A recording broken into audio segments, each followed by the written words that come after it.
Welcome, YouTube subscriber friends, and anybody else watching. This is Fierce Phoenix, coming at you right here from Peoria, Arizona, and out in the Vistancia area, not too far from Lake Pleasant.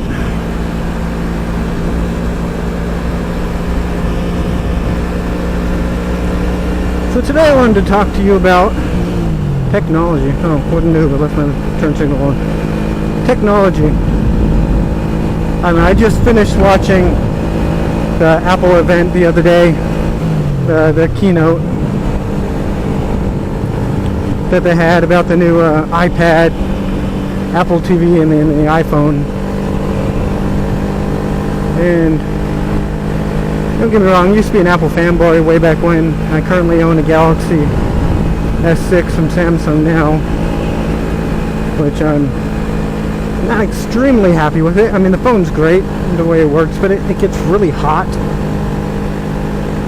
like sometimes to the point where I don't want to talk on it or get too close to my ear because it's gonna burn it. And the battery, the battery sucks bad.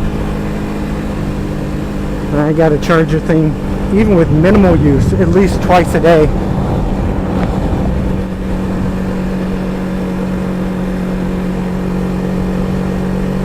But yeah, I was watching the event, and the new iPad Pro they just came out.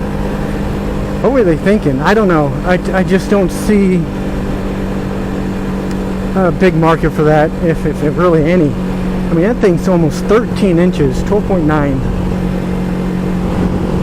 And I mean, when it comes down to it, it's just an iPad.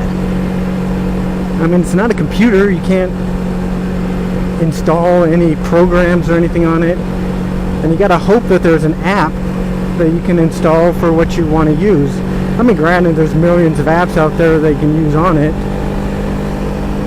but again, when it comes down to it, you just got an iPad. So why would you get an iPad that's 13 inches? That thing's huge. You'd be walking around with it. And then people nowadays, they're using their iPads to take videos and photos and everything else.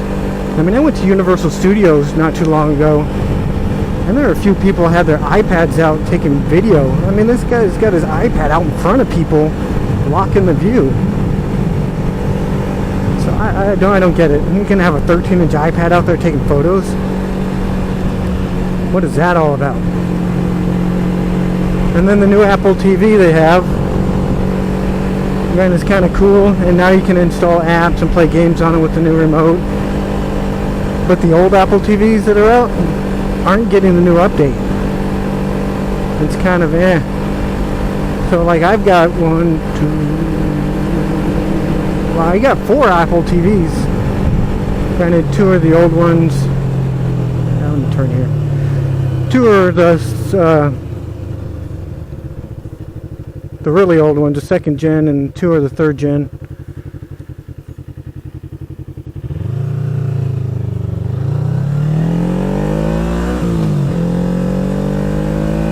So, I mean, 720 and then 1080. I have 2 720s and 2 1080s. But they're not going to be updated. You're not going to be able to download apps onto it. You're stuck with the apps that the Apple has on it.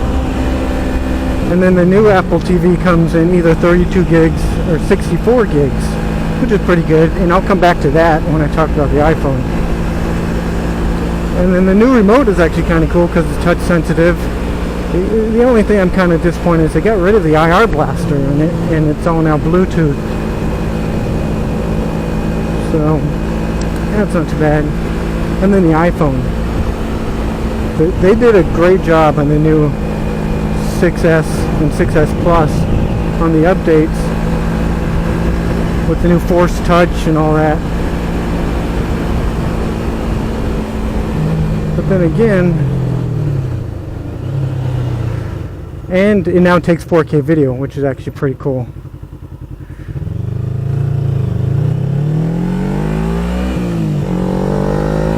But the base model only comes in 16 gigs. And that's where I come back to the Apple TV. The base model Apple TV is 32 gigs. What was Apple thinking? I mean, come on.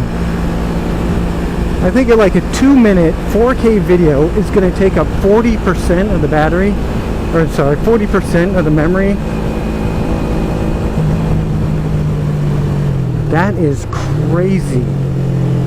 And that's not even talking about the operating system and everything else that's already on the phone that takes up like 10%.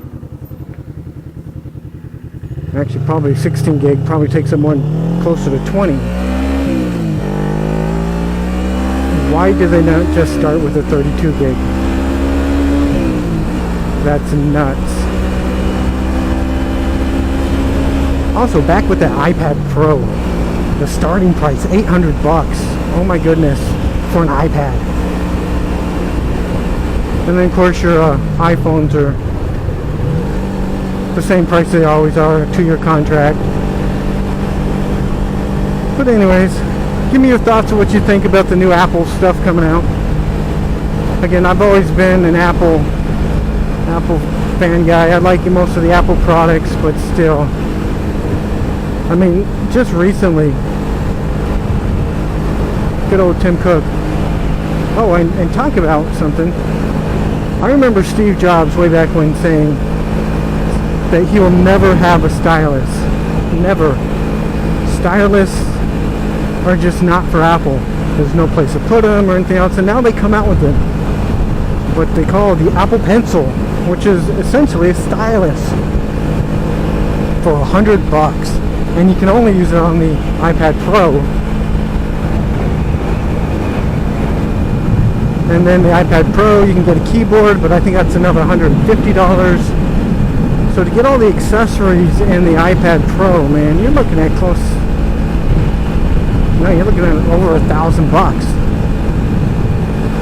And again, like I said, it's essentially just an iPad. And then of course the iPad Mini, they updated to have the same internals, I believe, as the iPad Air. So that's cool. So you can get the little guy with a faster processor and stuff, which is pretty awesome. But again, let me know what you think.